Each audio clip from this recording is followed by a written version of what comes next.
Hey friends, Ryan Frank, welcome to episode number 6 of Becoming Mr. Insurance, my journey as a pastor, publisher, entrepreneur, and aspiring insurance agency owner. If you've been following the show, you know that I've been studying hard for my Florida State exam. I was scheduled to take that state exam this morning, and I'm calling this show, I Didn't Pass, but I Didn't Fail. Here's what happened. I spent all last week studying, all weekend.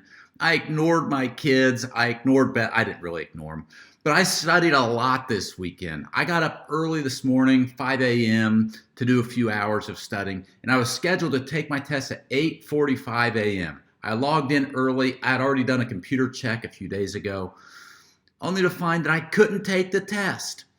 I went back and forth with their IT department for 3 hours, and they were having some kind of tech glitches, and I was told that I would get an email in 7 to 10 days when I could reschedule my test. Now I was a little bummed. I'd gotten all psyched up. I've been studying hard.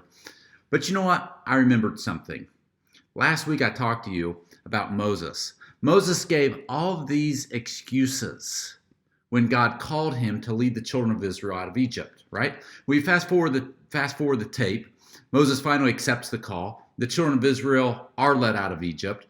They cross the Red Sea. They have their eyes on Canaan, the promised land. And what does Moses do? He sends 12 spies into Canaan, right? And they're there for 40 days. They come back home and they give a great report. 10 of the 12 say, oh, it does indeed flow with milk and honey. It's a beautiful place, but the people there, they're big, they're giants. And a lot of people got scared.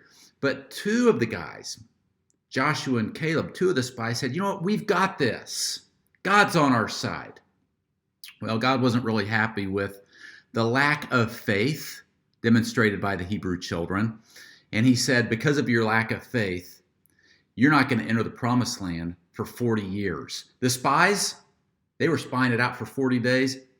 Y'all not going to enter the promised land 40 years. In fact, he said, anybody 20 or older, with the exception of Joshua and Caleb, you won't even go into the promised land. Now, why did God choose Joshua and Caleb and say that they could enter the promised land, but nobody else could? In Numbers 14, God says that Caleb had a special spirit about him. There was something special and different about Caleb's spirit. Joshua and Caleb, they trusted God even when things didn't make sense. And I was a little bummed this morning. Here, I had taken the day off. I've been studying so hard, and I had this goal in my mind. I want to take the test. I want to get it behind me. But I was reminded of something today, and it came from my wife, Beth. She reminded me that the goal is not the goal. In God's economy, the process is the goal.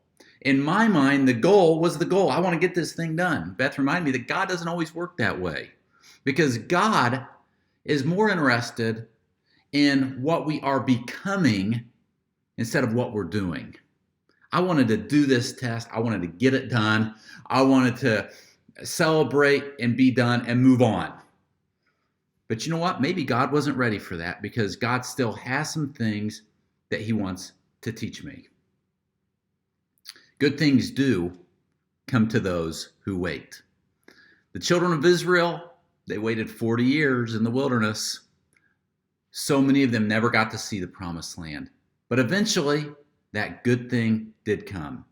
God kept his promise, and he led the children of Israel over the Jordan River into Canaan to that beautiful land that did indeed flow with milk and honey.